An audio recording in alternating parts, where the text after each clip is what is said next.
Hello everyone, আসসালামু আলাইকুম। চলে আসলাম নতুন আরেকটা ভিডিও নিয়ে।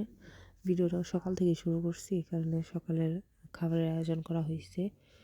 শাক ভাজি, ধনিয়া পাতা ভর্তা, মাছ তরকারি লাউ দিয়ে আর ছোটো মাছ। তো এইগুলাই আমার এক কাকা আসছে আব্বাকে দেখার জন্য, তো ওনাকে খাইতে দিলাম। উনি আবার হাতে একটু সমস্যা, এই জন্য টেবিলে খাইতে পারে না, এই জন্য চেয়ারের উপরে খাইতেছে। আর এইদিকে আপা মাছের মাথা দিয়ে কচু শাক রান্না করতেছে। অনেক দিন হয়েছে কচু শাক খাওয়া হয় না, তো কচু শাক যদি একটু গলায় ধরে এই জন্য আমি কিছু লেবুর পাতা ছেড়ে নিতেছি, লেবুর পাতা দেওয়ার জন্য, যাতে গলায় না লাগে। তো অনেক মজা হয়েছিল কচু শাকটা, আমি তো পরে ভয়েস ওভার দিচ্ছি। কচু শাকটা অনেক মজা হয়েছে, অনেক দিন পর খাইছি। আপার হাতের রান্না তো এমনিতেই মজা। আর এটা হচ্ছে আমরা এখন বেশিরভাগ রান্না ঘেঁষে করা হয়। আর এই কড়াইটা হচ্ছে ভাঙ্গা কড়াই।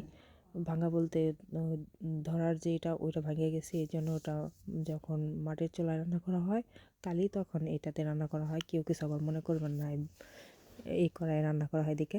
আর এদিকে যে অনেকগুলা মাছ দিয়ে তরকারি রান্না করা হয়, কারণ আমরা মানুষ বেশি এখন, যেহেতু আব্বা অসুস্থ, সবাই আত্মীয় স্বজন আসতেছে। আর আপর আছে, এদিকে ডাল রান্না করা হয়েছে। তো আজকে সকালে এইগুলাই খাবার। আর এদিকে আমি কচু শাকটা বাইরে এখন ঘরে নিয়ে যাইতেছি, এখন আমরা সবাই একসাথে খাইতে বসবো। তো ভিডিওটা কেমন লাগলো সবাই কমেন্টে জানাবেন। বাই।